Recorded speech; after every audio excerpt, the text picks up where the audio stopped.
Hello, beautiful people, and welcome to our home in East Providence, Rhode Island.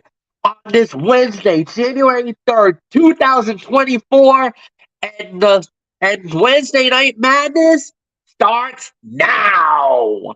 What's up, everybody? It's Golden MF Michael Fletcher alongside Anthony Floyd and Michael Bullock, and we are ready to go. We're all geared up for what is undoubtedly, hopefully, an incredible year of professional wrestling uh, as it relates to NXT and AEW.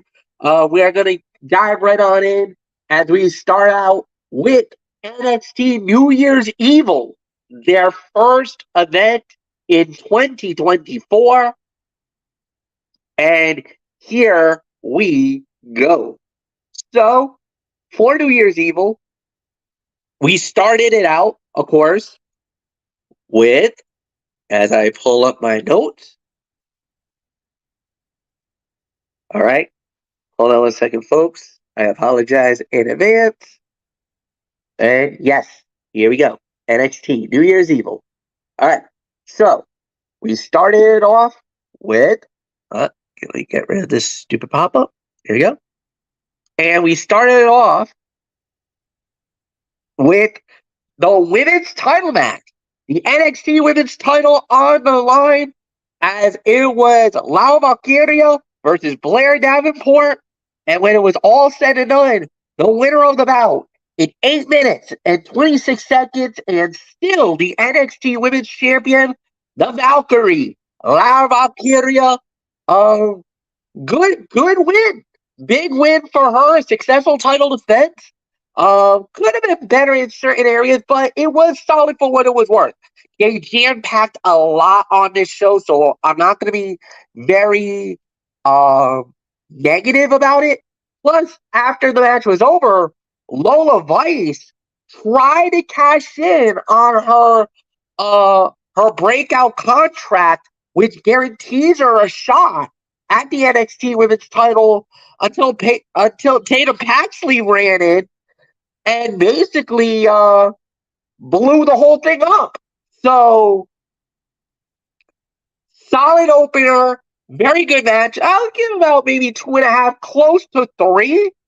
Anthony Floyo, champion remains the champion. Lola Vice tried to cash in, but Tatum Paxley, of all people, cut her off at the pass before she could even try to do the cash in. This was a very good match as Lyra Valkyria continues to deliver in title defenses. It is a shame she is not defending more regularly, but hopefully that is coming. Blair Davenport looked dangerous, but not at the same level as the Valkyrie. Down the stretch, Valkyria had a leg up on her, winning in clean and definitive fashion. Davenport should transition to a full feud with Nikita Lyons, while Valkyria is likely to focus on Lola Vice. And then that big money match with Cora Jade. Maybe Stand and Deliver. Maybe at the Vengeance Day. I don't know. We'll see. And Vic Joseph announced that the first 30 minutes of this show was commercial free. And Lyra Valkyria ducked the knee strike of Blair Davenport outside, sending her challenger's knee through the table. And then later, Tatum Paxley happily showed her admiration for Valkyria backstage. I said it once last week. I know I'm going to sound like a broken record when I say this, but I'm digging this crazy chick. Oh, I'm having so much fun with I like Tatum Paxley before, but this new character of Tatum Paxley, I am loving it. More, please. So that's just a personal thing, but all kidding and seriousness here. 2.5, 2 3/4.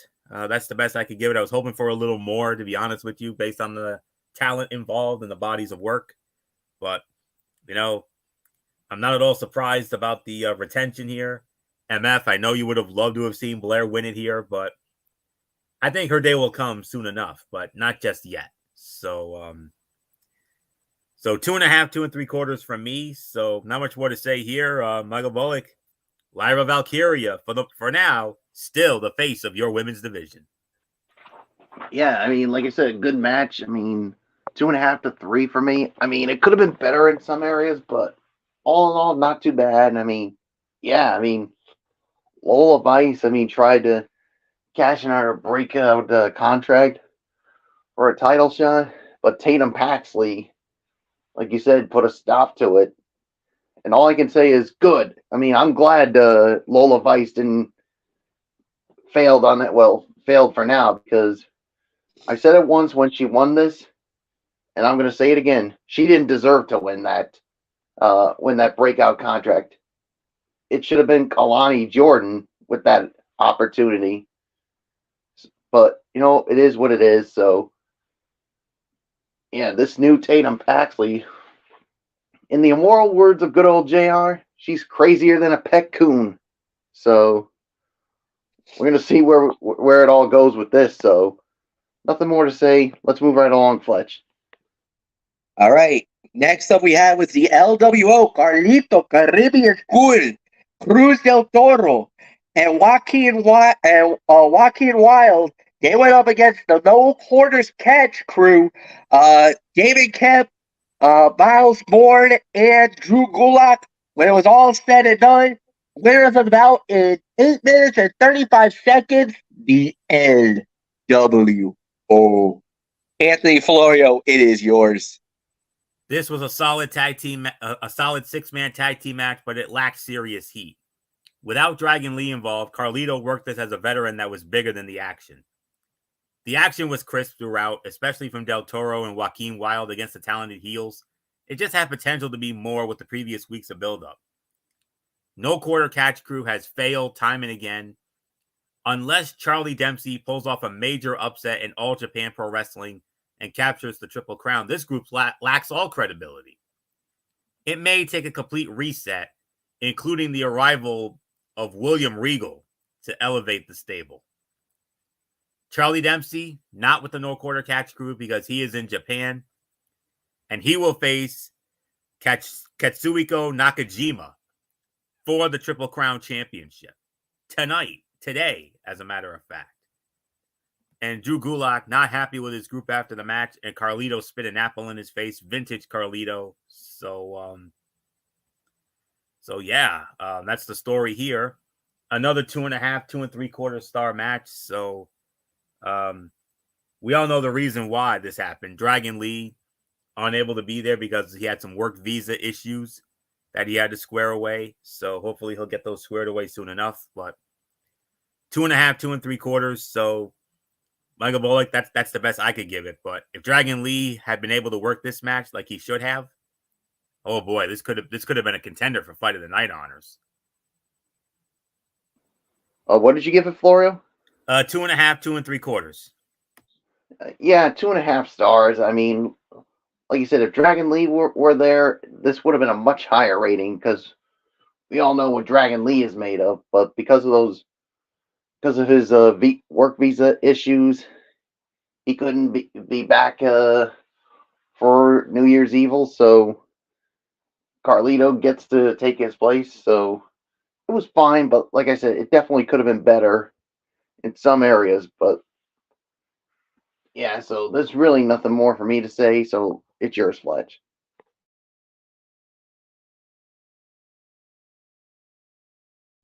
Yeah, no doubt about it, guys. I'll give this 2.25 stars. Should have been better in certain areas, but it is what it is.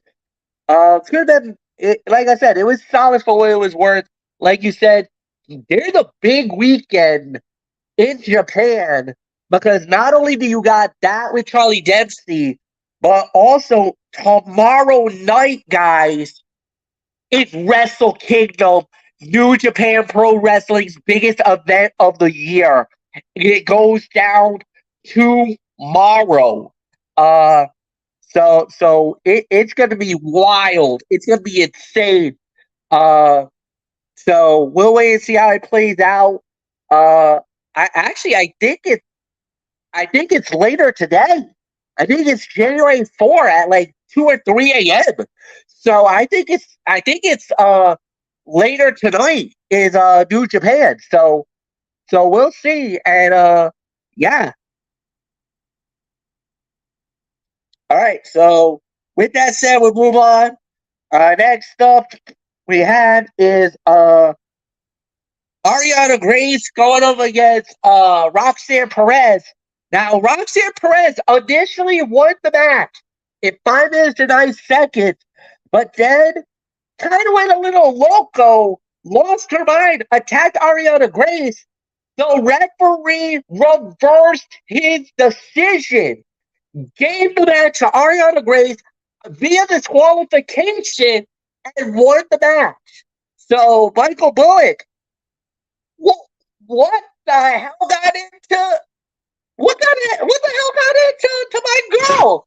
What happened?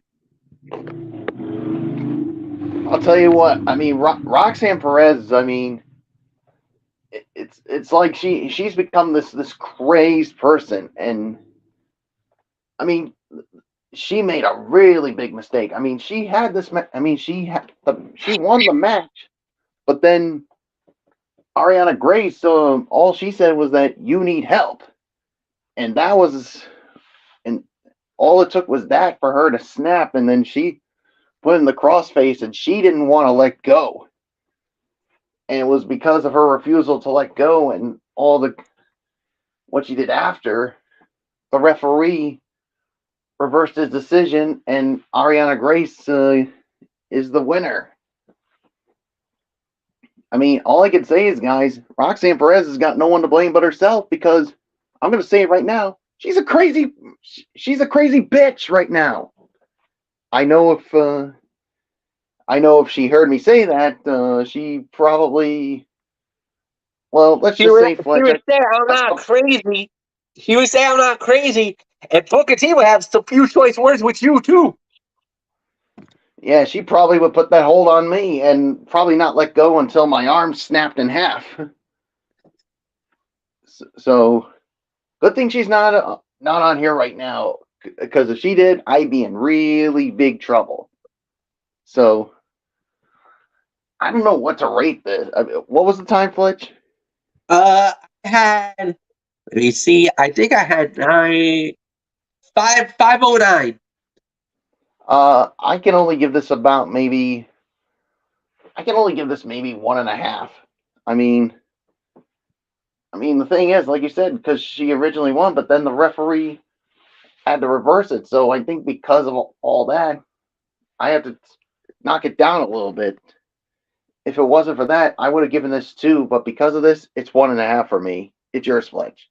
I'll still give it the 2. It was short, sweet, and straight to the point. It was a solid match, but the character development is making me very interested in the Prodigy. I really would like to know where this is going ultimately, because I don't know why, but, and the funny thing is, Roxanne Perez is getting a lot of comparisons of AJ Lee. Is it possible? Now, we know CM Punk is working WWE. He's been showing up on NXT. Well, in the Performance Center, he's shown up a few times.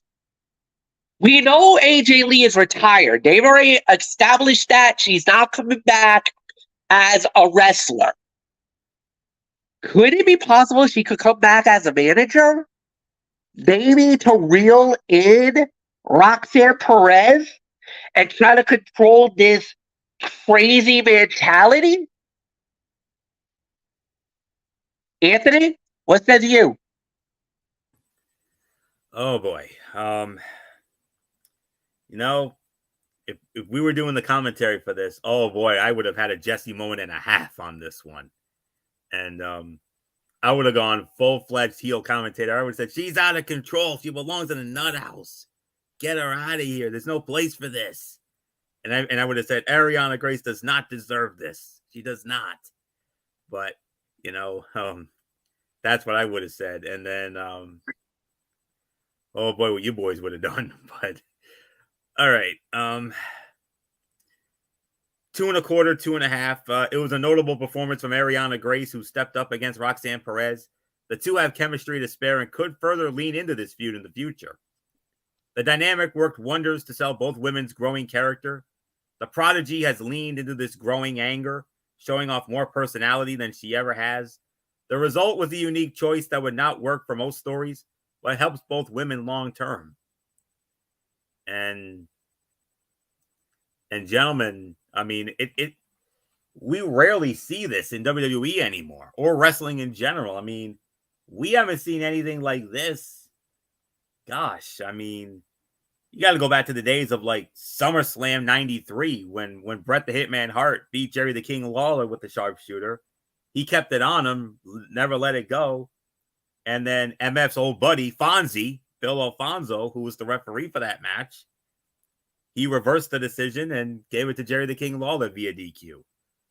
Or how about the 1998 Royal Rumble? We all thought Ken Shamrock won the Intercontinental Heavyweight Championship, but The Rock planted brass knucks down Shamrock's trunks, and Mike Chioda took the bait. He fell for it, and he believed it, and he reversed that decision. And then those two, a couple months later at WrestleMania, another reversal of the decision. We thought Ken Shamrock had won the title with the ankle lock, and then he beats the holy hell out of The Rock, and he got disqualified. Reversal of decisions. So you got to go back a very long time since we've seen anything like this. So very rare does this ever happen anymore. And I can't believe they actually went down this route. Well played, HBK. Well played. So 2.25, 2.5, and MF, I mean, before last night, when was the last time we saw a match in any promotion end with a reversal of decision? It's been like forever in a day. Yeah, it's been a long time. Even I had to think about it. No, it's been a very long time since we had something like that. So, no, without a doubt. All right, guys. So we move on, and well, all right. Tony's special on this one, folks, as it was Tiffany Stratton versus Fallon Henley. The loser had to either become the servant or a farmhand for the winner of that match. Well, when it was all said and done, winner of the bout in 9 minutes and 4 seconds, Fallon Henley wins it all. Tiffany, it's time to get some mutton, sweetheart. So, oh my goodness. All right, I'll say this. Biggest win for Fallon Henley yet in NXT. She just knocked off a former NXT Women's Champion. And now, this is going to be very interesting. Now, we know for a fact that, you know, Brooks Jansen and Jansen have broken up. And Fallon's on the road. But you know there was a little bit of something between Tiffany Stratton and was it Jansen that she was interested, or was it Brooks Florio? It was it Josh Briggs, or was it Jensen? Brooks Jansen? Brooks Jensen was interested in Kiana James. But Tiffany Stratton was with, I thought Tiffany was interacting with one of the guys. Recently. Not Tiffany Stratton. No, you're thinking of Kiana James. That's what you're thinking of. Are you sure? I thought I remember that there was an interaction on NXT between Tiffany and somebody else. And remember, Fallon was like, "What the hell?" Oh, maybe it was. I don't remember that off the top of my head. So. Because I remember there was an interaction between I think it was either Brooks, like I said. I think there was an interaction. I remember this. This was like a backstage thing. She was talking to one of the guys. Fallon walked in and started accusing the guy and saying, "What the hell? Like, what does Tiffany Stratton got to do with this? What are you talking to her for?" And that led to this rivalry, remember? Well, whatever the case may be, this is interesting, to say the very least.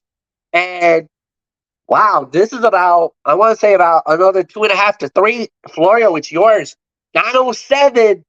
Fallon Henley gets the biggest win of her career, and now she just got herself a farmhand in Tiffany Stratton. Tiffany Stratton and Fallon Henley just click. This was a pure brawl that worked because these two were in sync throughout. It was not a show stealer, but it absolutely worked. It was a physical battle of top women that ended perfectly. After all the teasing, Henley has definitively beaten the center of the universe.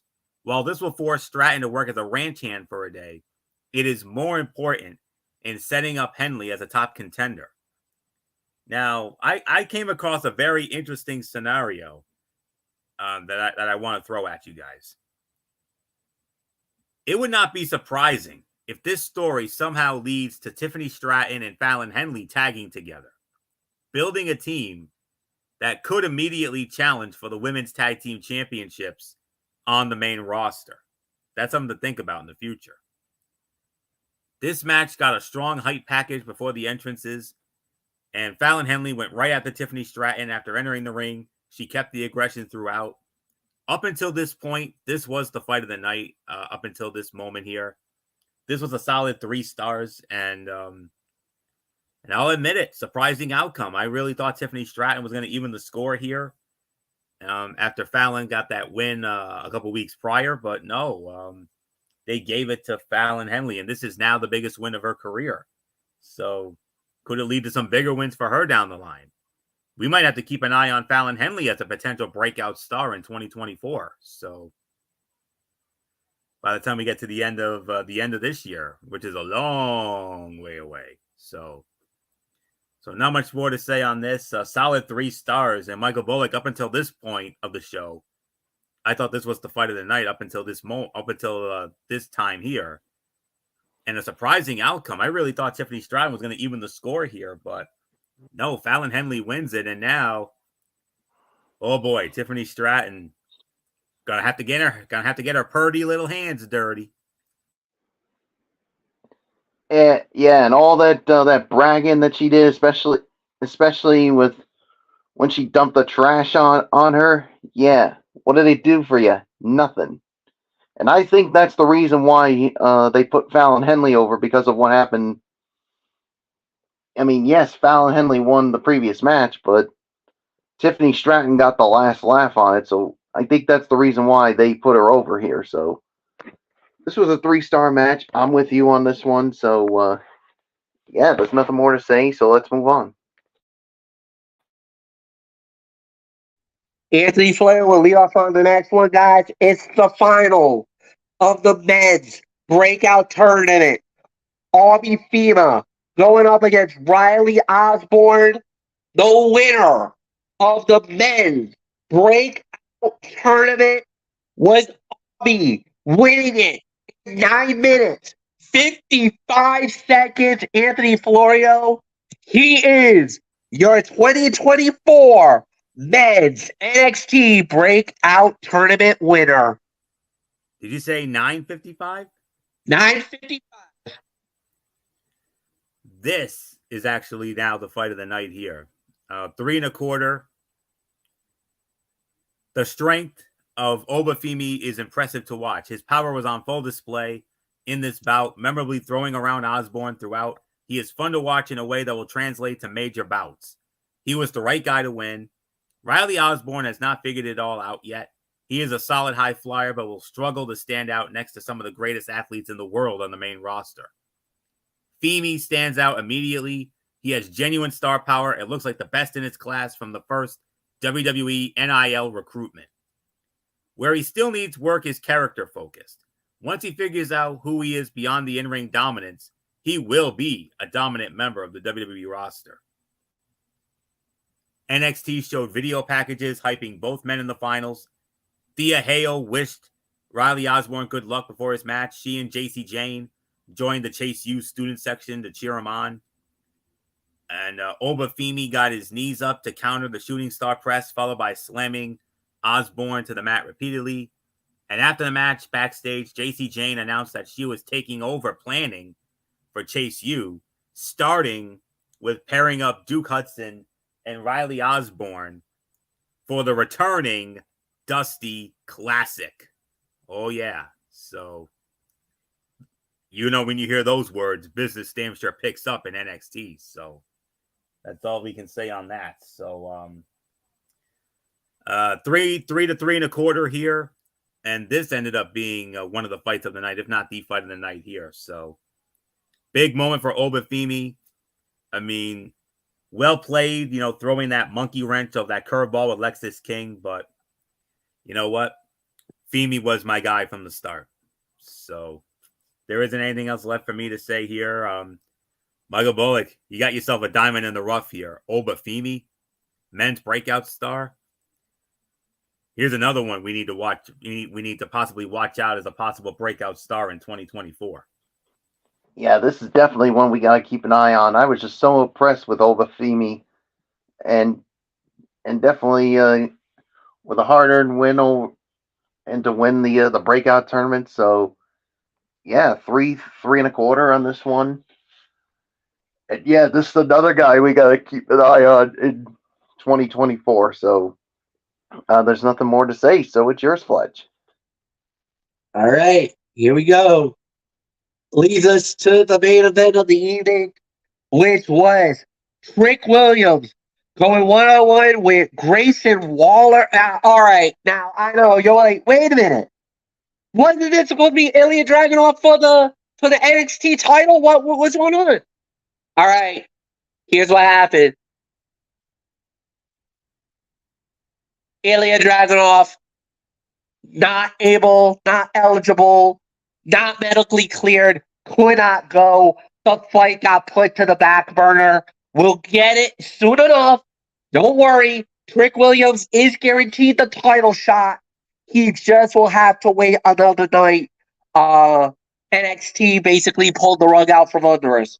Grayson Waller came out, started talking a whole bunch of junk, saying, you know what? I would be a better NXT champion than Dragunov and you, Trick.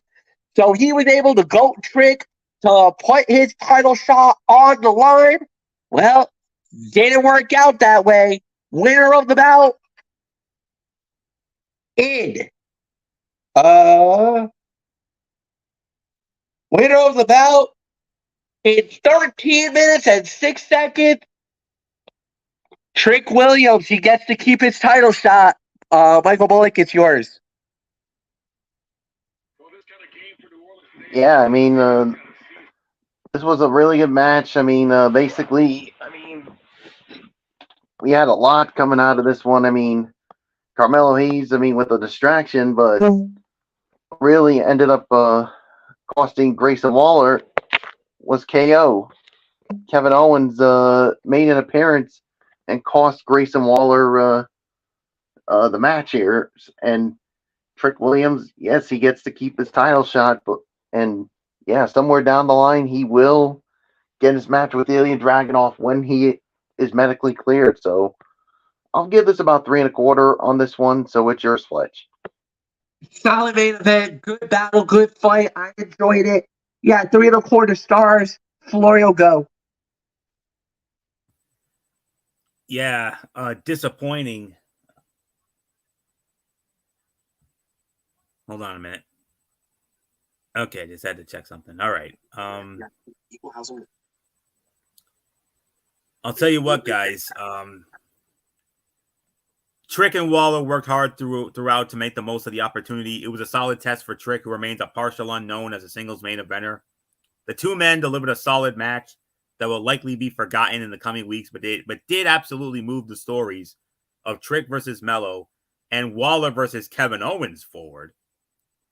And Trick's best friend continues to try and ruin Trick's moment quietly without success. Trick almost won it with a bookend off the top, but Waller got his foot on the ropes.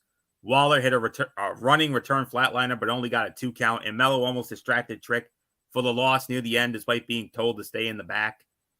3.25, teetering on 3.5. This was the fight of the night, and very disappointing to say the very least. I mean, we were all looking forward to Ilya Dragunov and Trick Williams for the NXT championship, and they pulled the rug out from under us. And it definitely left a bit of a bad taste in the mouth here. Yeah. But, it is what it is. So perhaps maybe Vengeance Day next month. I think that could be the earliest possible date this match goes down. They're not going to stretch this until Stand and Deliver. No way. They're not doing that. Way too much time. Vengeance Day, Clarksville, Tennessee. You have the match there. That's where Trick gets his big moment. The big money match for Stand and Deliver is Trick and Mello. And oh boy, what's going to happen when that comes about? 2.5. This was 3.25, 3.5 overall review time. Let's go. Yeah, and you know what? I'll say it was a pretty good New Year's Evil. I thought they did a pretty good job. I think solid 7. Could have been better in certain areas, but a lot of the matches were good to solid. There wasn't anything that really was great, but there was nothing that was bad about the show either. So it was kind of, middle of the road. There was never ever a bump or a mistake or anything. It was just a very consistent, nice, it was like a pleasant drive, as we would say. It was just a pleasant drive. Nothing, no, there was no major hitches or problems at all. It was just very smooth. It just never really got into second or third gear. So I say solid 7. Anthony, go. This show had a lot of promise, but the minute they changed that main event, yeah, that definitely knocked it down a peg. I will give it about 7. I think MF has it right here. It was a night for the women of NXT, as so many of the best moments came from the women's division. Lyra Valkyria and Blair Davenport started the show on the right foot, delivering a strong title match and making the Valkyrie look even more unbeatable. Tiffany Stratton and Fallon Henley had in some people's eyes, the fight of the night, beating each other up left and right to sell their hatred. Stratton's day as a farmhand should be a fun segment in the coming weeks. Even Roxanne Perez and Ariana Grace, a match that did not have much hype, delivered more than expected and showed off a fresh face to NXT. Without Ilya Dragunov and Trick Williams, though, the main event scene mostly looked to be on cruise control this week, or last night. But Trick did compete hard in a big test match with Grayson Waller. LWO showed out in a match that was mostly just proof of why Cruz del Toro and Joaquin Wilde need to be used more. The Right Man and Obafemi won the men's breakout tournament. It was a solid rebound show, elevated by the work of the women, though, because the Mad Dragon was not in attendance. Solid show, but if I'm going to be honest with you guys, New Year's Evil did not feel as special as it could have, and it was mainly because of that main event switch. Going in, I thought this had potential to be like an 8, 8.5, but I'm with MF. I can only give it 7. Solid, yes, but unspectacular. But spectacular, no, unspectacular. So, not much more to say here. Michael Bullock, I'll go with MF. I'll give it a 7 out of 10 here. But oh boy, what could have been if that main event hadn't gotten switched? Yeah, I mean it's a 7 for me. I mean if the Mad Dragon hadn't gotten hurt and we had this could have been 8, 8.5. But because of this, I can only give it 7. It was solid, but like you said, unfortunately, it was unspectacular. Sorry. Let's move on to Dynamite. All right, so we started off. I'm going to cover the in-ring action, and then we'll cover the all the other stuff after. So, first match of the night: Orange Cassidy versus Dante Martin for the international championship. Orange Cassidy wins the match in 13 minutes and 30 seconds. Solid opener, great battle. You can't go anything wrong with that first match.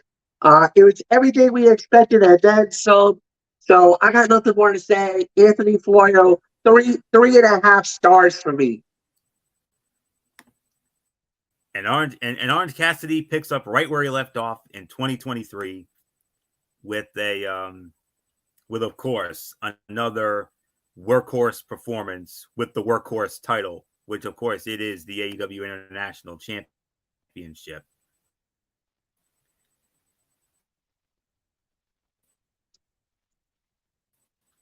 let's see.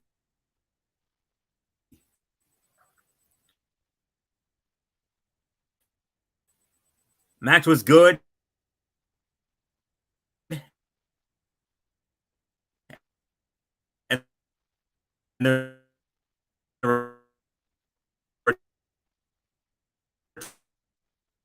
return was a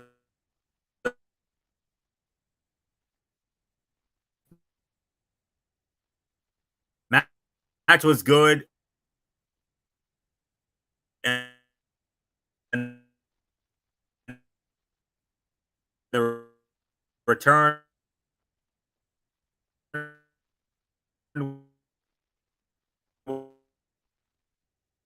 was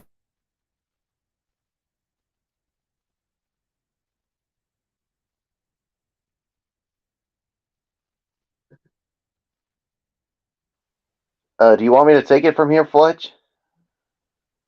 Sure. We lost Anthony, unfortunately. So yeah, go ahead. Yeah, I mean, I didn't really hear much on his end. It was like Me neither. coming in and out at times, so that's probably why he had to step out. So Yeah. um, I'm gonna give this about 3.5 stars. I mean, and like Florio was, when I heard some of it, I mean, Orange Cassidy picking up where he left off from 2023 with these unbelievable defenses of his international championship, and the matches that he's had was just so amazing. And this here was no exception here.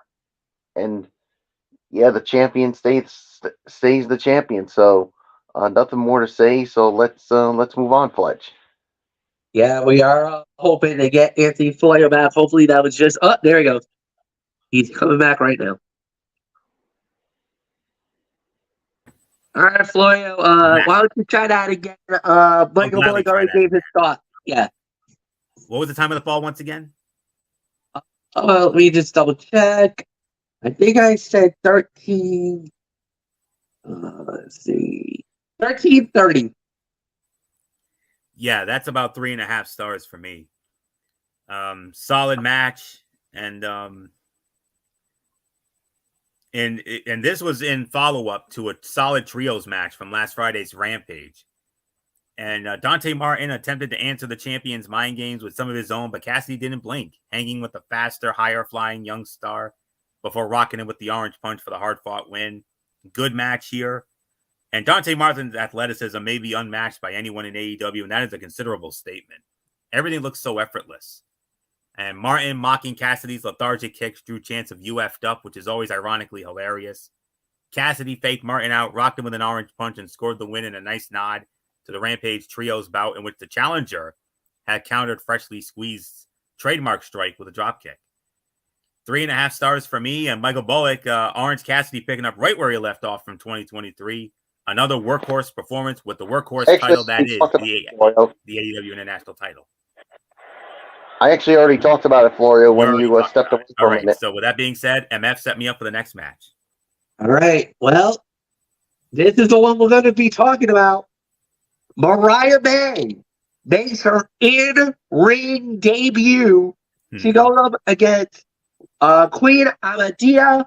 Mariah May wins the match in 6 minutes and 40 seconds. All right, fine. But after the match, Renee Paquette gets in the ring, Mariah May cuts a promo, only to be interrupted by the virtuosa Deonna Purrazzo. She is now all elite. This caught all of us by surprise. I don't think none of us saw this coming. Anthony Florio Mariah May wins in 640, but the limelight got stolen. The virtuosa Deonna Purrazzo is now in All Elite Wrestling. She's now in AEW. Oh boy, business has picked up in the AEW women's division. What a get. But I'll get into that in just a moment. 2.5 stars for the match. Mariah May made her in-ring debut for AEW tonight, battling Queen Amanada in a match that was far tougher and more competitive than expected. May dominated early and often all the way through the picture-in-picture break. Amanada fired up, turning in a strong performance in her own right.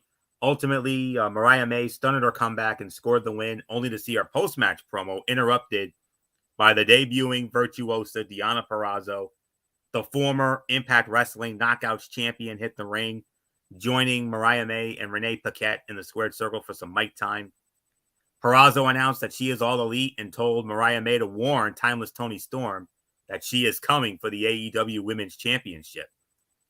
And May said, "I'm not the messenger, so tell yourself, bleep." And it earned her a big kick as Purrazzo stood tall to close out the segment. A big addition for the women's division. The Virtuosa has been one of the best wrestlers in the world for the last 3 years. How many times have I mentioned that during my Tony's takes on Impact Wrestling these last 3 years? Where have you all been? She has earned the notoriety that appearing on a bigger stage like AEW will provide her. Great aggression shown by Mariah May early. It was nice to see the crowd's reaction to Queen Aminata late. She's a talented performer in her own right. Recently returned to the squared circle and may earn herself a spot in AEW or elsewhere, based on her work here tonight and recently against Sky Blue. And then Deonna Purrazzo revealed, "I am all elite, and we are in the age of the Virtuosa." Yeah, no doubt about it. And it's only fitting because she's from Hackentown, New Jersey. And oh, by the way, her husband, former Impact Wrestling World Heavyweight Champion in his own right, Steve Macklin. I saw something on social media with him lurking in the background in support of his wife because, hello, they're from Jersey. Hello. And where was this show tonight? Jersey. Newark. Yep. The home of the Devils. New Jersey. Prudential Center, home of the Devils. The Rock. Yeah. So that's it. So the match, 2.5 stars. And well, oh my goodness, what a get, like I said, for the women's division. For those of you who may not have watched, well, Michael Bolek only knows Deonna Purrazzo from her work in NXT. I don't know. I don't think he really got to see MF what you and I saw in Impact Wrestling, especially me. No. The last 3 years, perhaps the most dominant knockouts champion in the last 3 years. You can even make an argument that she could have been about, I want to say about 2 years ago. You could have made an argument for her to be Female Wrestler of the Year at that time. I think at one time, I think there was 1 year I did give it to her. One time. Yeah, because I recognized the talents. So I think it was 2 years ago you gave her the Female Wrestler of the Year. Yeah, absolutely. So and well deserved. So watch out, AEW Women's Division. The fresh matchups. I mean, can you imagine Deonna Purrazzo against Toni Storm? Can you imagine Deonna Purrazzo against a Britt Baker if that ever happens? What a match that would be. Or what about Deonna Purrazzo, possibly against Statlander or Julia Hart or some of the other big names of the women's division. They desperately needed a shot in the arm, and boy, howdy, they got one. Yeah. So what a coup for Tony Khan. So well played, sir. Well played. And 2.5 stars. It's a 2.5 star for me and Michael Bolek. The only thing I can say is business has now damn sure picked up in the AEW women's division. You only saw Deonna Purrazzo in her NXT days. I know that. But Bolek, let me tell you right now, when you see Deonna Purrazzo in an AEW ring, you're not going to see the Deonna Purrazzo you saw in NXT. You're getting the Deonna Purrazzo that was, for the last few years, the face of the Impact Wrestling Knockouts division and the best champion over the last 3 years. Yeah, I mean, this can't wait to see this. I mean, yeah, I mean, we were all thinking that maybe she was going to go to WWE, but no, she's all Elite Wrestling bound. So yeah, that's a huge shot in the for the women's division, and yeah, well played, Tony Khan. I mean, you knew you needed that help in the women's division, and yeah, so it definitely helps out. So can't wait to see some of the feuds that she could possibly have in AEW. So So yeah, I mean, as far as the match goes, I'll give it about 2.5 for this. So you guys pretty much touched on everything. So it's yours, Fletch. All right. Next in-ring match that we had on this show. We move on to Konosuke Takeshita to go one-on-one with Darby Allin. Konosuke Takeshita winning the match in 12 minutes and 50 seconds. I want to say it goes to you, Michael Bullock, so you lead off. What was the time of the fall? 12:50. Yeah, what a match this was. I'm gonna definitely say 3.5 stars on this one. I mean, this was definitely an enjoyable match. I mean, a nice win here, and yeah, I mean, who knows where this rivalry is gonna go? So, yeah, there's really nothing more to say. It's yours, Fletch. All right. So yeah, 3.5 stars. Good matchup. Big win for Takeshita. They're making him into a star, man. No doubt about it. And Darby Allin, he could always afford a loss here and there. That definitely never hurt him. He's too good of a star. So nothing more to say. Anthony, it's yours. 3.5 stars for me as well. Konosuke Takeshita systematically defeated Darby Allin in one of his stronger showings to this point. It was a bit more competitive than a traditional squash, but this was very much a showcase for Takeshita, who had an answer for everything Darby Allin threw at him and obliterated him with some impressively timed strikes. This was the best the Ace has looked since his victories over Kenny Omega, and felt very much like a return to form for the young star. Then Don Callis challenged him and Sting. Darby Allin and Sting to a match with Takeshita and Powerhouse Hobbs on next week's Dynamite from the Daily's place in Jacksonville, with the potential to hang the Icon's first loss on him in AEW, only enhances what could be a significant stretch for the young potential face of the company's future. Imagine rolling up to the arena and just casually booking Darby Allin and Takeshita late in the day. Tony Khan has himself an embarrassment of riches from a talent standpoint. And this was as aggressive as we have seen Takeshita, and the crowd's reactions reflected as much. Allen bumped hard, but it was all enhanced by the intensity of Takeshita's strikes and throws. 3.5 stars for me. So with that being said, MF, let's move on to the next in-ring match, which will, and then in this match, Eddie Kingston's about to find out is about to find out who his first challenger will be, because Saturday night on Collision, Eddie Kingston will have the very first defense of the brand new AEW Continental Crown Championship, and it'll be against, and it was determined in a fatal four-way match against four young studs. One of them, MF, you know particularly well, perhaps the greatest AAA mega campeon of all time.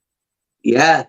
Trent Beretta versus Brian Keith versus El Hijo de Vecino versus Brian Cage. Trent Beretta won it all.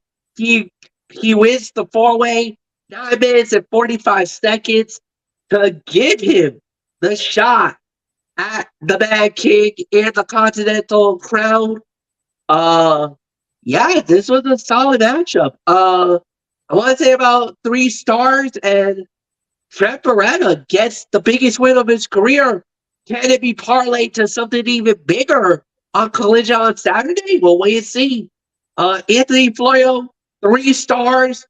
Trent Beretta gets the shot at Eddie Kingston.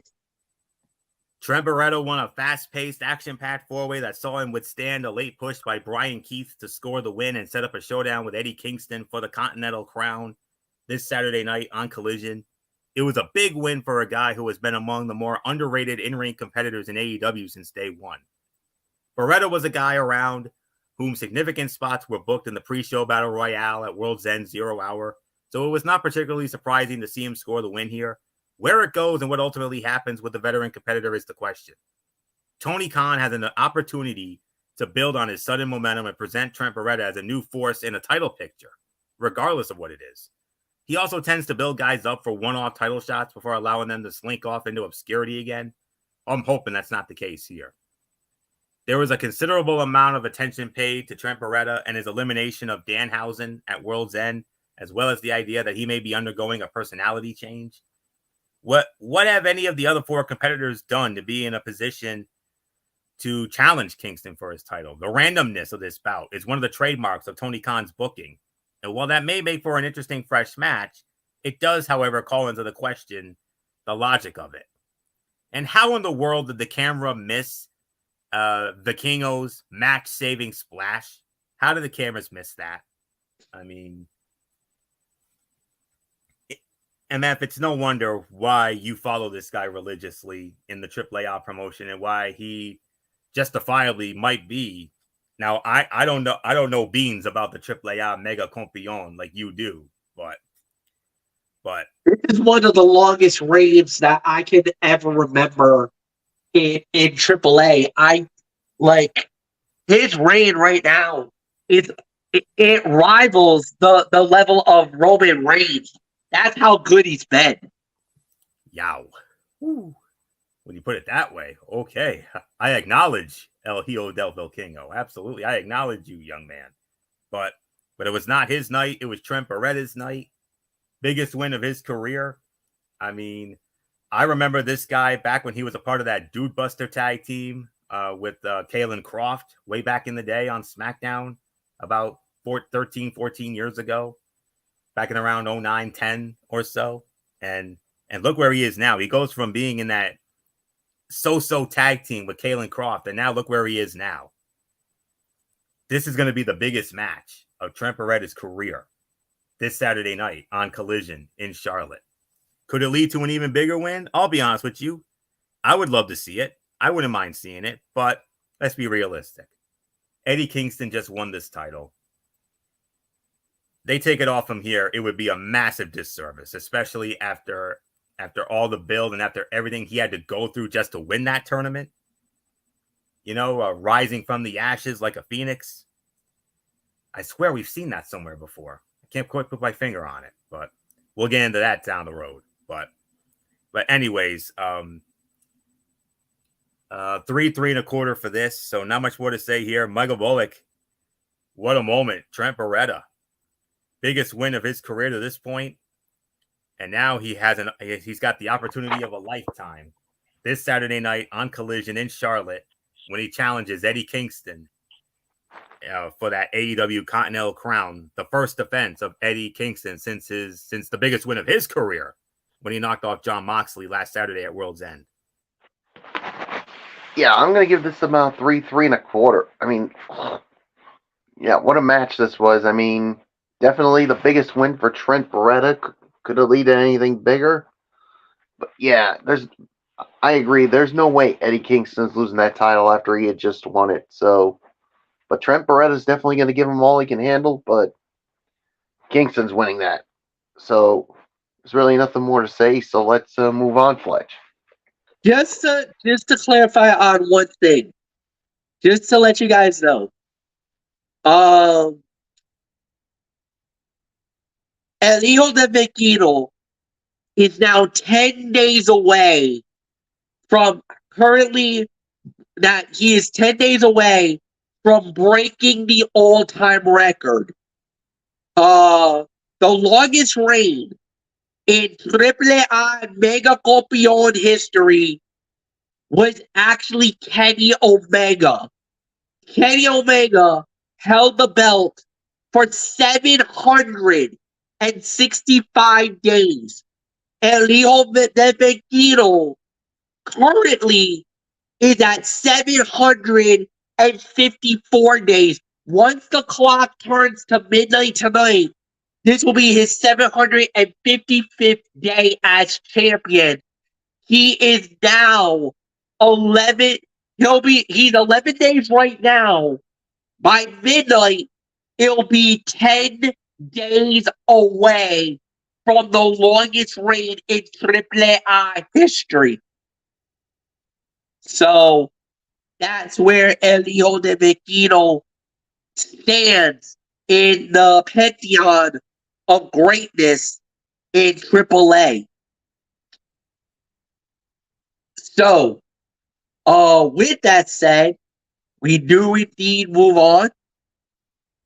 And the next thing that we did have on the show, I believe it's the main event. And if it is, I believe this was let me see. Hold on.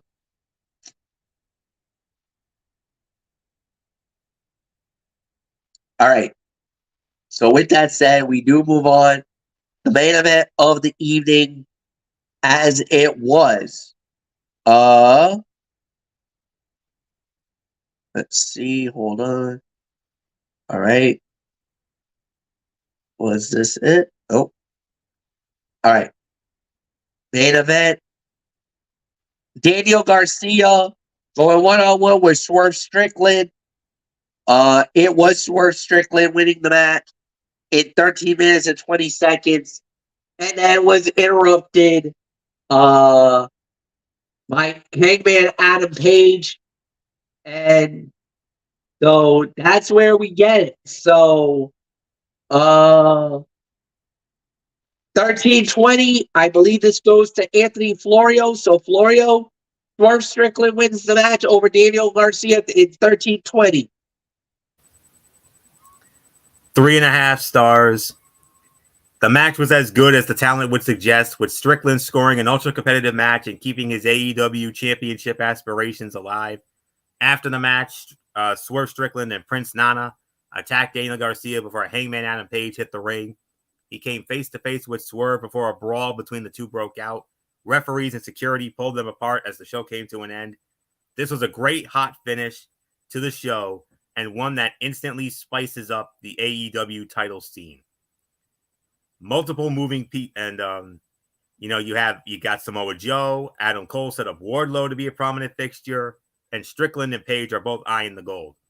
Multiple moving pieces, intertwining stories, and fresh faces in the title hunt make the show as interesting at the top of the card as it has been in a long while. Great conclusion to the show.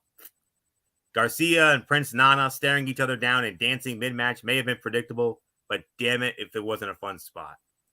Strickland is becoming a fixture in the main event scene on Dynamite, something that should not change anytime soon. He is over, and he is money. The sharpshooter spot at the commentary desk did not go according to plan at all, and it hurt the flow of things. This was full of great dramatic near falls late. I could go as far as to call this the fight of the night if I wanted to. 3.5, 3 3/4 for me. So, Michael Bullock, your thoughts on all this?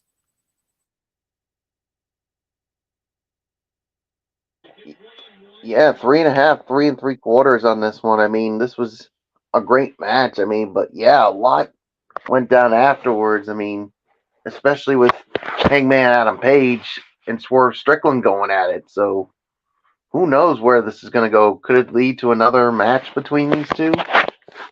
I really don't know. But yeah, so there's really nothing more to say. It's yours, Fletch. Yeah, really nothing more to say, but yeah, it's very interesting to see, and yeah, 3.5 stars. Nothing more to say, Michael Bullock. You lead off on the overall review.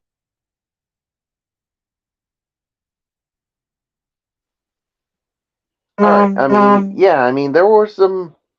I thought it was a good show. I mean, look, there were some things I thought that definitely could have been better, but all in all, I thought it was an enjoyable show. So 7.5 for me. So it's yours, Fletch. 7.5 for me. There was another female wrestler that I thought was going to end up with AEW, and it was not Deonna Purrazzo. That makes me wonder what is going on. Is it a done deal? Is she going to AEW? Could she be going somewhere else? That might got, because if WWE lost out on this deal, and it sounds like they did, she didn't go to AEW. And they said that this debut is supposed to be imminent. Now I'm thinking maybe she went back to New Japan, because like I said, Wrestle Kingdom is in a few hours. It's happening tonight. Or Is she going somewhere else? Maybe TNA. Is that happening? Even though we heard a rumor going around that maybe Naomi might be heading back to WWE, Trinity might be heading back to WWE, but that might lead to a decision that could happen. Or if there's something even bigger down the pipeline, there is some kind of big news coming out possibly tomorrow that has WWE's fingerprints on it. And there was talk about maybe them and TNA working together.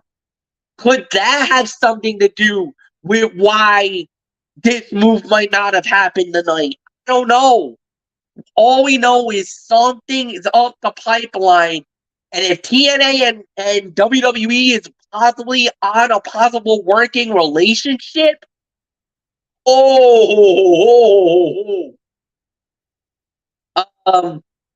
out of 10.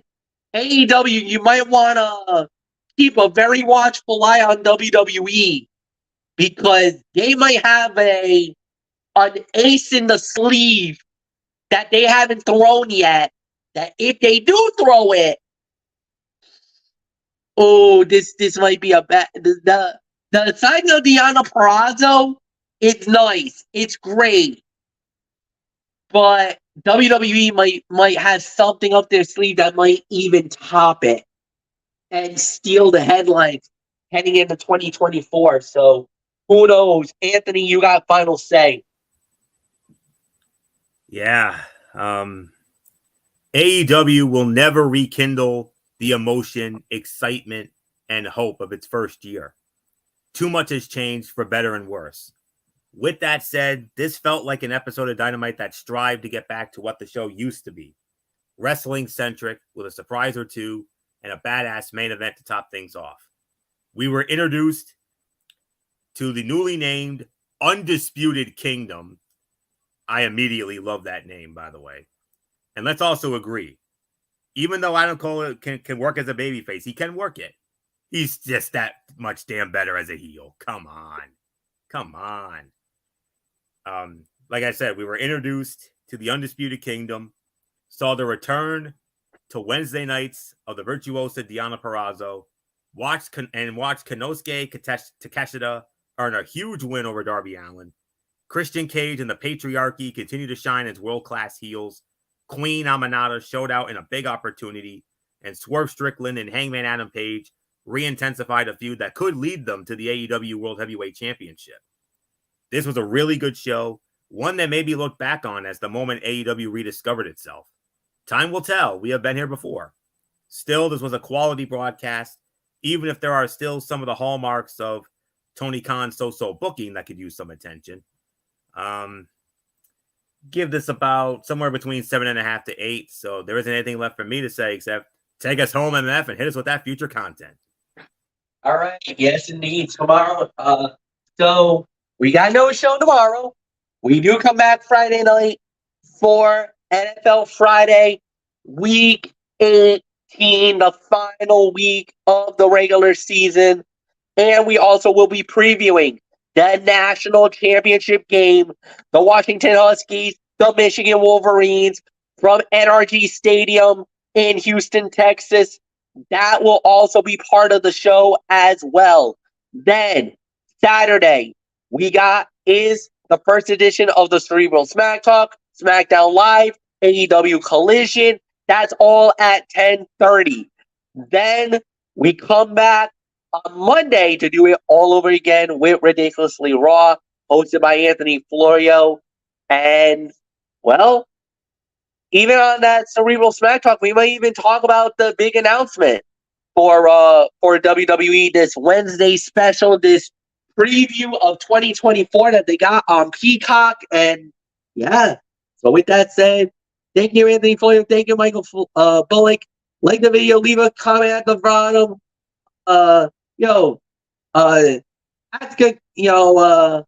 Ask a friend, tell a friend, share something, be nice to one another.